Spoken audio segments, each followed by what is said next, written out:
एक बार देवताओं को श्राप लगा, श्री क्षय होने का श्राप लगा। लक्ष्मी स्वर्ग को छोड़ के चली गई।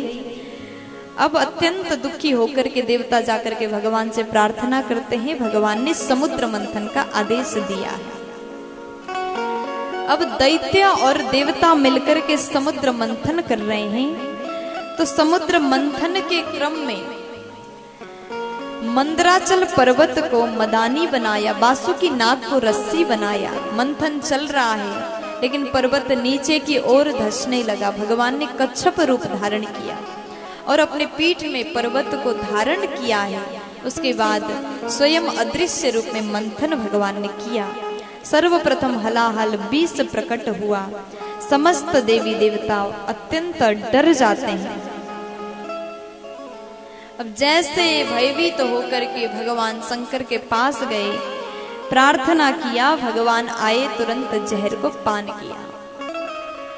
भगवान महादेव ने करतली करके अंजलि में विष को समेटा और जैसे प्रभु ने पान किया, उनको याद आ गया हृदय में राम जी हैं।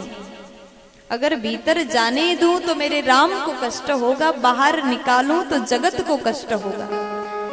तब भगवान ने जहर को, विष को कंठ में ही अवरुद्ध कर दिया। जैसे भगवान ने जहर को पान किया, वही भगवान का आभूषण बन गया। भगवान बड़े सुंदर गोरे हैं और गोरे भगवान के कंठ में जब जहर को रखा गया, विष को अवरुद्ध किया, भगवान का कंठ नीला पड़ गया। वही भगवान का आभूषण की तरह शोभित हो रहा है। तब से भगवान का नाम हुआ नीलकंठ महादेव। बोलिए नीलकंठ महादेव की जय। तत्पश्चात भगवान गए। समस्त देवी देवता ने, दैत्यों ने मंथन किया। कामधेनु प्रकट हुआ, ब्राह्मणों को दिया। समुद्र मंथन से उच्चैश्रवा घोड़ा प्रकट हुआ, ऐरावत हाथी प्रकट हुआ, इंद्र को दिया गया। बारूणी मदिरा प्रकट हुआ, दैत्यों ने पिया। कौस्तुभ मणि निकला तो भगवान नारायण ने धारण किया। चंद्रमा प्रकट हुआ, शंकर भगवान ने अपने शीश पर धारण किया। पारिजात का वृक्ष प्रकट हुआ, स्वर्ग में भेजा। अप्सराएं प्रकट हुई, स्वर्ग में भेजा। तत्पश्चात साक्षात श्री रमा भगवती लक्ष्मी प्रकट हो गई। बोले लक्ष्मी मैया की जय। अब सब बोले लक्ष्मी हमको चाहिए, हमको चाहिए। दुनिया में ऐसा कौन होगा जो लक्ष्मी नहीं चाहिए बोलेगा? यहाँ भी आप सबको चाहिए ही होगा। लक्ष्मी चाहिए, किसको चाहिए? हाथ उठाना। सबको चाहिए। अच्छा, कुछ लोग तो संकोच के कारण कहीं कोई ना देख ले, हाथ इतना ही उठा रहे हैं। ऐसे उठाओ ना, चाहिए तो। चलिए, अगर लक्ष्मी चाहिए तो भगवान नारायण का उपासना करो।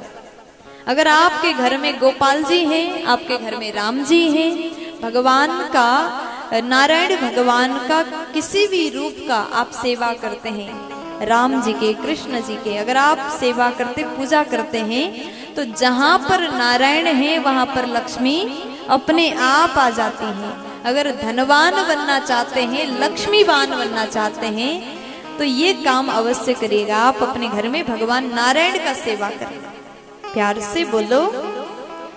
और भी उपाय तो बहुत सारे हैं। अगर आप लोग को जानना है तो हमारे YouTube चैनल में खूब सारे मिल जाएंगे। अभी समय भी कम है क्योंकि आज भगवान राम जी का जन्म होना, कृष्ण जी का जन्म होना है और कथा भी बहुत है, तो कथा को आगे बढ़ाते हैं। सब कह रहे हैं कि लक्ष्मी हमको चाहिए, लेकिन एक बुद्धिमान ने लक्ष्मी जी के हाथ में माला दिया और कहा कि लक्ष्मी किनको चाहती, ये भी तो विचार करने की बात है। लक्ष्मी जी हाथ में जयमाला लेकर के चारों ओर घूमती हैं। भगवान दूर खड़े हैं, समुद्र को देख रहे। वहां जाकर के मैया ने भगवान के गले में माला पहनाया। बोलिए लक्ष्मी नारायण भगवान की जय। अब जैसे लक्ष्मी नारायण भगवान वहां से बैकुंठ गए, फिर समुद्र मंथन को आगे बढ़ाया। साक्षात भगवान कार्तिक कृष्ण त्रयोदशी के दिन में धन्वंतरी रूप में प्रकट हो गए। बोलिए धन्वंतरी भगवान की जय हो। कार्तिक के महीने में धनतेरस हम लोग मनाते हैं ना, उस दिन भगवान धन्वंतरी अमृत के कलश लेकर के प्रकट हो गए थे।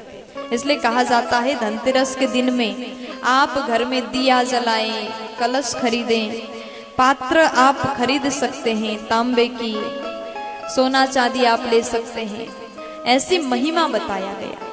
और जैसे हाथ में कलश अमृत का देखा, दैत्य गए, छीन लिया और भाग गए। देवता बैठ के रोने लगे। भगवान ने मोहिनी रूप धारण किया है, दैत्य को अपने रूप से मोहित करके देवता को अमृत पिलाया। एक स्वरभानु नामक दैत्य छल से अमृत पिता, भगवान ने उसका सिर काट दिया। वही राहु केतु बन के सूर्य चंद्र को कष्ट देने लगा।